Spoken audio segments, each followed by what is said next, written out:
नमस्कार दोस्तों, आप सभी का स्वागत है आपके अपने यूट्यूब चैनल तैयारी सक्सेस की में।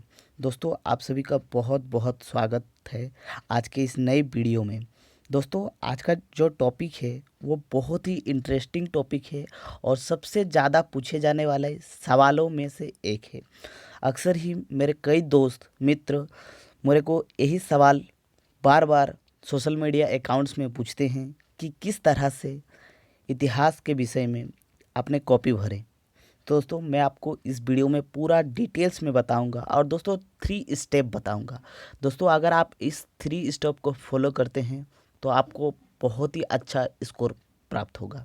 दोस्तों, मैं यहाँ पर फेंकने वाला बात एकदम नहीं करूँगा और ना ही मैं बताऊँगा कि आपको 100% मार्क्स मिलेगा।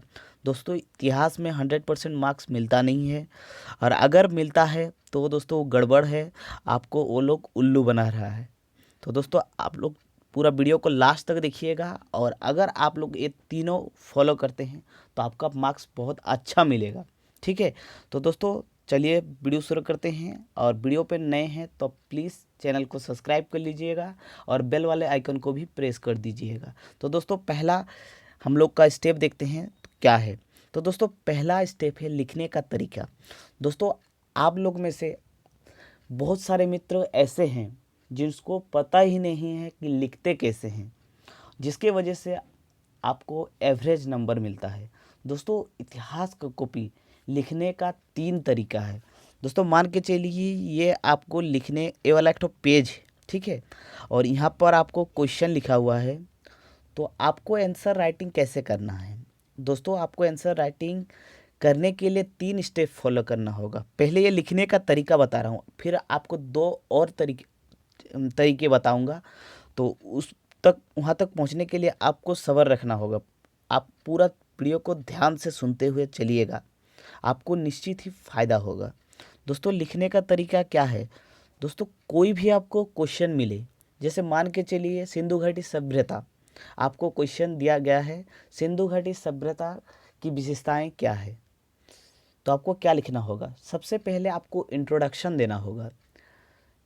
सबसे पहले आपको इंट्रोडक्शन देना होगा कि सिंधु घाटी सभ्यता क्या है।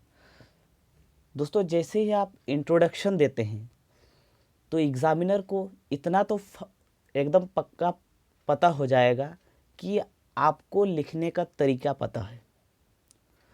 तो सबसे पहले आप इंट्रोडक्शन ज़रूर दीजिए। इंट्रोडक्शन जैसे ही देंगे तो इससे आपको बहुत ही ज़्यादा फ़ायदा होगा। उसके बाद दोस्तों आपको क्या करना है, इंट्रोडक्शन दिए, उसके बाद दोस्तों इंट्रोडक्शन 1 पेज का रखिएगा, उससे ज़्यादा भी नहीं कम भी नहीं। इंट्रोडक्शन 1 पेज का रखिएगा और उसके बाद आपको देना है, जैसे मैंने क्वेश्चन बताया सिंधु घाटी सभ्यता की विशेषताएं क्या है, तो उसके बाद आपको लिखना है सिंधु घाटी सभ्यता की विशेषताएं। उसके बाद उसको अंडरलाइन कर देना है और डेज दे के लिखना है। दोस्तों, उसके बाद आपको डेज दे के रामायण जैसे लिखना नहीं है, आपको पॉइंट वाइज लिखना है। जैसे मान के चलिए आपको 1 नंबर पॉइंट दिए, उसके बाद विशेषताएं क्या था। दोस्तों, जैसे उसका विशेषताएं क्या था, बहुत सारे विशेषताएं हैं। जैसे मान के चलिए, जैसे पहला है नकर निकासी योजना। तो दोस्तों, जैसे ही आप लोग नकर निकासी योजना लिख देते हैं तो उसको भी अंडरलाइन कर लीजिएगा। और उसके बाद जो नगर निकासी योजना है उसको इंग्लिश टर्म में क्या कहते हैं वो भी जान के रखिएगा। दोस्तों, जैसे ही आप लोग इंग्लिश टर्म भी लिख लेते हैं तो एग्ज़ामिनर को ये पता चलता है कि नहीं, इस स्टूडेंट में नॉलेज है, इसीलिए वो हिंदी और इंग्लिश दोनों लिखा है। तो इसलिए आपको इंग्लिश टर्म लिखना बहुत बहुत ज़रूरी है। जैसे ही आप लोग इंग्लिश टर्म लिख लेते हैं तो आपका नंबर फिक्स हो जाता है। और उसके बाद दोस्तों आपको क्या करना है, उसके बाद जब आप पॉइंट लिख लेते हैं उसके बाद आपको लिखना स्टार्ट कर देना है। तो पूरा लिख दिए, मान के चलिए आप कुछ भी 10-15 लाइन लिख दिए, उसके बाद आपको दूसरा पॉइंट देना है। दूसरा पॉइंट दे दिए, दूसरा पॉइंट में जब जो जो आपका पॉइंट है आप पॉइंट दीजिएगा, उसके बाद ऐसे ही और इंग्लिश में इसको लिख दीजिएगा, उस तरह से लिखिएगा। तो ऐसे लिखेंगे तो आपको बहुत फ़ायदा होगा। ठीक है दोस्तों, तो आप सोचेंगे कि कितना पॉइंट दे। दोस्तों, ये पॉइंट मैटर नहीं करता है, आप उसी पॉइंट को लिखिएगा जो बहुत ही ज़्यादा इंपॉर्टेंट है। मुश्किल से दोस्तों आपको 4 से 5 पॉइंट देना है, 4 से 5 पॉइंट देंगे तो आपको बहुत ही ज़्यादा अच्छा स्कोर पाए मिलेगा।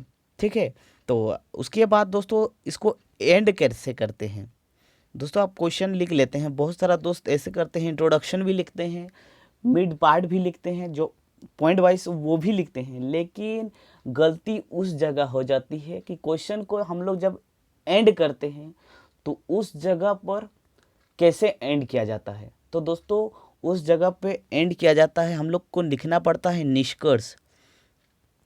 दोस्तों निष्कर्ष लिख के जब तक नहीं हम लोग लिखते हैं तब तक को हम लोग का आंसर कंप्लीट नहीं माना जाता है। इसलिए आपको निष्कर्ष लिखना बहुत बहुत ज़रूरी है। अगर आप निष्कर्ष नहीं लिखते हैं तो इसका मतलब ये है कि आपका आंसर अधूरा है। तो निष्कर्ष जरूर लिखिए, और निष्कर्ष लिखिए, निष्कर्ष भी कम से कम आधा पेज का होना जरूरी है। दोस्तों बहुत सारा एग्जामिनर क्या करते हैं, पूरा आंसर को नहीं देखते हैं, वो डायरेक्ट आपका लास्ट पेज पे चले जाते हैं, मतलब निष्कर्ष पे चले जाते हैं, और निष्कर्ष पे चले जाते हैं और देखते हैं कि निष्कर्ष लिखा है कि नहीं। अगर आपका निष्कर्ष सही होता है और आपने निष्कर्ष लिखा है तो आपको आंसर का अच्छा खासा नंबर मिल जाएगा।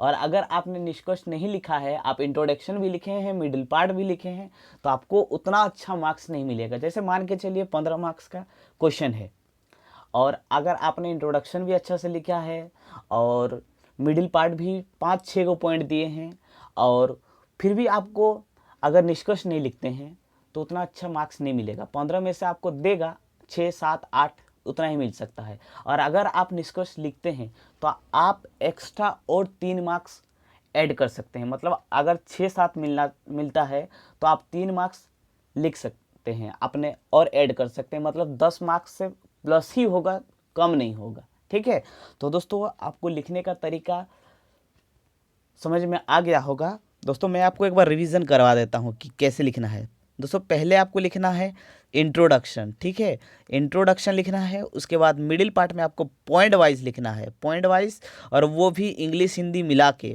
पूरा इंग्लिश में नहीं लिखना है, आपको जो पॉइंट है पॉइंट को इंग्लिश में लिखना है, और लास्ट में लिखना है दोस्तों निष्कर्ष। तो ये है दोस्तों लिखने का तरीका। दोस्तों मैं भी ऐसे ही लिखता था, और जिसके वजह से बहुत अच्छा स्कोर मेरा भी मिला। ठीक है दोस्तों, चलते हैं हम लोग नेक्स्ट देखते हैं। दोस्तों नेक्स्ट है क्वांटिटी नहीं क्वालिटी राइटिंग। तो दोस्तों बहुत सारे मित्र आपको ऐसे सजेशन करेगा, और आप लोग भी अगर पढ़ते हैं, इतिहास ऑनर्स के विद्यार्थी हैं, तो बहुत सारे मित्र आपको ऐसे भी मिलेंगे। सभी पूछते हैं कितना पेज लिखा। तो दोस्तों आप फिर सोचते होंगे कि मैंने तो पूरा पेज नहीं भरा है, मेरे को स्कोर मिलेगा कि नहीं। तो दोस्तों मैं एक ठो आपको सच्चा घटना बता रहा हूँ। दोस्तों मैं कभी भी पूरा पेज भरता ही नहीं था। मेरा भी दोस्त लोग पूछता है कितना पेज लिखा, तो मुश्किल से मैं 10-15 पेज लिखता था। फिर जब रिज़ल्ट आता था तो देखता था कि अच्छा खासा नंबर मिला है। तो किस वजह से मिला है? तो दोस्तों वो वजह है क्वांटिटी नहीं क्वालिटी राइटिंग। तो दोस्तों आपको क्वालिटी राइटिंग पर ध्यान देना है, क्वांटिटी राइटिंग पर नहीं। आपको पेज नहीं भरना है। तो दोस्तों बहुत सारे मित्र ऐसे करते हैं कि अपने जो पेज होता है, जिस एग्ज़ाम में लिखने के लिए दिया जाता है, उसको ऐसे तरह से मोड़ देता है कि आधा आधा कर देता है, उसके बाद स्केल से खींच लेता है। दोस्तों वो सब नौटंकी मत कीजिए, नहीं तो एग्जामिनर को भी पता चल जाएगा कि ये मतलब ऐसे ही फ्रॉड कर रहा है, उसको लिखने का कोई ढंग नहीं है। इतना छोटा, फिर देखते हैं इधर से भी स्केल से खींच देता है, इधर से भी स्केल से खींच देता है। आप वैसा मत कीजिए। एक तरह से मतलब एक तरफ आप स्केल से खींच सकते हैं, उसमें आपको लिखने का अच्छा ये होगा, लिखने का अच्छा स्टेप मिलेगा। ठीक है, तो आप क्वांटिटी के ऊपर ध्यान मत दीजिए, क्वालिटी के ऊपर ध्यान दीजिए। लिखने का तरीका आपको बता दिया गया है। ठीक है, और आपको पेज के ऊपर ध्यान नहीं देना कि मेरा पेज इतना छूट गया, मेरे को कैसे नंबर मिलेगा। दोस्तों नंबर पेज के जरिए नहीं मिलता है। बहुत सारा मित्र मेरा ऐसे भी था जो पूरा पूरा पेज भरा है और एग्ज़ाम में बहुत कम स्कोर मिला है। ठीक है, तो आपको इस चीज़ का भी ध्यान देना है, क्वांटिटी नहीं क्वालिटी राइटिंग। ठीक है दोस्तों, नेक्स्ट जो बहुत बहुत इम्पोर्टेंट है दोस्तों, टाइम मैनेजमेंट। दोस्तों बहुत सारे मित्रों मेरा को सवाल में पूछते हैं कि दोस्त आपने कैसे टाइम मैनेजमेंट किया। दोस्तों एग्ज़ाम में जो इतिहास के प्रश्न होते हैं वो 3 तरह के होते हैं। एक होता है ऑब्जेक्टिव, एक होता है शॉर्ट टाइप, एक होता है लॉन्ग क्वेश्चन। दोस्तों सबसे पहले आप जब एग्ज़ाम में बैठे तो आप सबसे पहले शॉर्ट क्वेश्चन बनाइए। बहुत सारे छात्र का ऐसा दिक्कत होता है कि वो लॉन्ग क्वेश्चन के पहले चक्कर में चले जाते हैं और उस चक्कर में एग्ज़ाम का टाइमिंग ख़त्म हो जाता है और जो जानते हैं शॉर्ट क्वेश्चन वो भी छूट जाता है। तो आप सोचिए 20 मार्क्स का है आपका शॉर्ट क्वेश्चन, मुश्किल से आपको 5 से 7 मिनट लगेगा। आपको पता है तो आप बना सकते हैं, नहीं पता है तो आपको छोड़ना ही होगा, ठीक है। और फिर भी आप इसमें आप ज़्यादा टाइम नहीं लगा सकते हैं, ठीक है। तो आप 5 से 7 मिनट में आपको 20 मार्क्स मिल जाता है, ठीक है। तो उसके बाद दोस्तों आप लॉन्ग वाला क्वेश्चन कीजिएगा। सबसे पहले ऑब्जेक्टिव कीजिए, उसके बाद लॉन्ग क्वेश्चन, उसके बाद शॉर्ट क्वेश्चन कीजिएगा, ठीक है। और तो दोस्तों टाइम मैनेजमेंट करना बहुत ही ज़्यादा इंपॉर्टेंट है। अक्सर ऐसा देखा गया है कि लॉन्ग क्वेश्चन के चक्कर में छात्र अपना टाइम इतना गवा देते हैं कि शॉर्ट क्वेश्चन भी छूट जाता है और ऑब्जेक्टिव क्वेश्चन भी छूट जाता है। दोस्तों आपको आंसर सबका करना है, ऐसा नहीं कि आपको लॉन्ग क्वेश्चन ही आप सिर्फ करेंगे तो आप पास हो जाएंगे लेकिन स्कोर नहीं कर सकेंगे। इसलिए आपको आंसर सभी का करना है, ठीक है। तो टाइम मैनेजमेंट करना सीखिए और आप ना टाइम को डिवाइड कर लीजिए। पहले ही आप घर में जब प्रैक्टिस कर रहे हैं तो आप घड़ी पहन के आप प्रैक्टिस कर लीजिएगा, ठीक है। जैसे मान के चलिए मैं आपको कोल्हान यूनिवर्सिटी वाला बताता हूँ। दोस्तों कोल्हान यूनिवर्सिटी में जो ऑब्जेक्टिव टाइप का क्वेश्चन होता है वो होता है 10 गो और 2-2 मार्क्स का होता है, मतलब 20 मार्क्स का होता है ऑब्जेक्टिव, ठीक है। तो सबसे पहले आप ऑब्जेक्टिव का कीजिए। दोस्तों ऑब्जेक्टिव करने के लिए मुश्किल से आपको 5 से 7 मिनट का टाइम लगेगा। उसके बाद आप लॉन्ग क्वेश्चन में चले जाइए। लॉन्ग क्वेश्चन जैसे ही आप चले जाएंगे तो उसमें आपको टाइम लगेगा। दोस्तों 2 ठो लॉन्ग क्वेश्चन आएगा, तो 2 गो लॉन्ग क्वेश्चन में करने के लिए आपको मुश्किल से 1 घंटा आप मान के चलिए, 1 घंटा या फिर 1.5 घंटा भी आप मान के चल सकते हैं, ठीक है। तो 1.5 घंटा आप अगर लॉन्ग क्वेश्चन में लगाते हैं तो 1.5 घंटा आप इधर से लगाएं और उधर से आप जो शॉर्ट क्वेश्चन है जो ऑब्जेक्टिव टाइप है उसमें आप मान के चलिए 10 से 15 मिनट, तो 1 घंटा 40 मिनट में आपको 2 गो सेक्शन कंप्लीट हो जाता है। फिर आप शॉर्ट क्वेश्चन में जाइए। दोस्तों एक बात और आप ध्यान रखिएगा, शॉर्ट क्वेश्चन में बहुत सारा दोस्त ऐसे भी होता है जो 4-5 पेज लिख देता है। दोस्तों शॉर्ट क्वेश्चन 5 मार्क्स का होता है, उसमें ज़्यादा टाइम वेस्ट नहीं करना है। और हमेशा ध्यान दीजिए जो यूनिवर्सिटी होता है, यूनिवर्सिटी आपको एक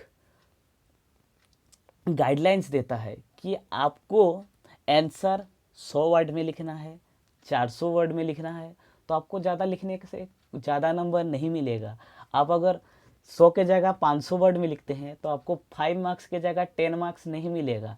इसलिए आपको आंसर शॉर्ट क्वेश्चन का 10 जो 100 वर्ड है 100 वर्ड में ही करना है। फिर आप लोग में से बहुत सारे मित्र ऐसे सोचेंगे कि 100 वर्ड में लिखेंगे तो 5 मार्क्स मिलेगा, लेकिन दोस्तों सच्चाई यही है कि आपको 5 मार्क्स मिलेगा, लेकिन उसमें भी आपको स्मार्ट वर्क करना है, ठीक है।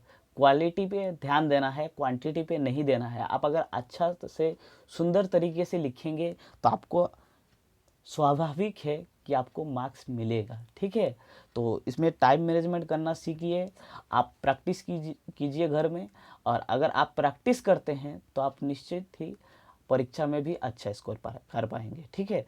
और बहुत सारे मित्र ऐसे होते हैं कि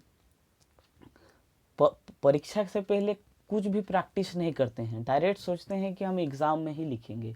तो दोस्तों ऐसे में आप परीक्षा पास जरूर कर पाएंगे लेकिन अच्छा स्कोर नहीं कर पाएंगे। दोस्तों अच्छा स्कोर करने के लिए आपको घर में प्रैक्टिस करना बहुत ही ज़्यादा ज़रूरी है। तो आप ज़रूर प्रैक्टिस करिए घर में और अच्छा से अच्छा नंबर लाइए, ठीक है दोस्तों। तो वीडियो यही तक था। आपको वीडियो कैसा लगे आप ज़रूर बताइए, और थोड़ा सा भी अगर आपको वीडियो हेल्पफुली लगा तो आप ज़रूर इस चैनल को सब्सक्राइब कर लीजिए। मिलते हैं नेक्स्ट वीडियो में, तब तक के लिए जय हिंद, जय भारत, वंदे मातरम।